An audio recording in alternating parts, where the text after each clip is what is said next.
Hello, everyone. I am so glad you are here. It's Herby Thursday, and I have been thinking since it's October in my world right now about family ties and ancestry and connecting back to your ancestors, especially if, like my husband, you're adopted and you might not have direct connection, or you were kidnapped from a foreign country, and or your ancestors were kidnapped from a foreign country and made to just work here as slaves. You might not have the most literal connection to your past. This is a month in some mythologies and cultures where we do reconnect to that, especially if we don't know them well. If you do, bonus points for you. Good job. You're the lucky ones.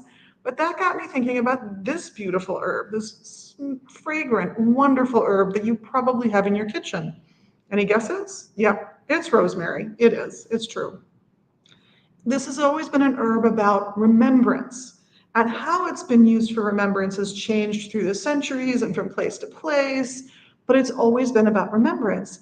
So there have been times when it's been very intentionally put in wedding bouquets so that you remember your vows. There are times when it's very intentionally been put in funerary bouquets and flowers that you're going to place on a grave as a pledge that we, the living, will remember those who have passed before us. So this is a good herb to work with if you want to make those ancestral connections and reach back into your family's past and maybe find a protective family member or two that wants to help you out while you're here on this plane. You might combine that with something like the beautiful bloodstone. Isn't that a gorgeous little stone? And yet those red dots are not a trick of the light. That's why it's called bloodstone, actually. Here's another good example. So it's basically a dark green stone with those blood patches, those red patches in it. And you might surround a nice candle with a ring of the rosemary. And on top of the rosemary, a ring of these lovely bloodstone.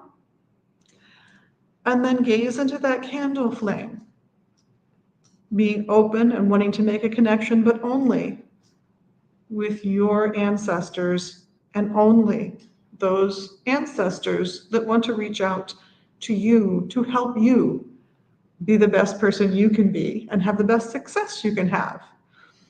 And just in case you're wondering about the bloodstone, it's connected to things like good physical health. So your own health and safety is part of the stone traditionally, as well as courage and energy and sort of that feeling of empowerment that we all need. So it's a good stone to turn to if you're going to try and connect with spirits that you cannot see, because it also reinforces your connection to this earth. It reinforces your life's energy and your life's drive. So it's very protective of you, but still inviting of those positive ancestral connections, going back to the blood that has been passed to you. So I'm going to recommend the rosemary. Smells wonderful. It's good for you. It's got wonderful properties to it. Honestly, in ancient Greek study time, fresh rosemary behind the ear, that was a form of aromatherapy to help people while they studied, to stay focused, to memorize the material better, all kinds of reasons. It was felt it would help with scholastic endeavors. It's been connected with memory. It's been for thousands of years. It's been connected with, which is why it gets used for all of those memorializations, whether it's that wedding bouquet or that funerary bouquet.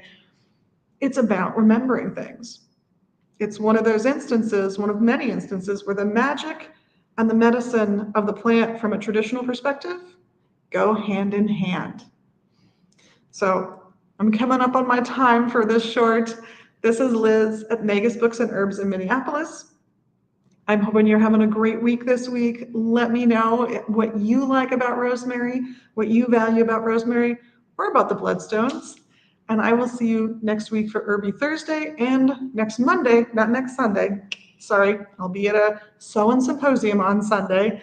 I recommend that you check it out. It's a great event. And Saturday night, I will be at the Haunted Toy Box fundraiser, and I recommend you check that out as well. really good fundraiser event for several good charities. So with that, hopefully we see you in the shop or online at vegasbooks.com. Have a great week and blessed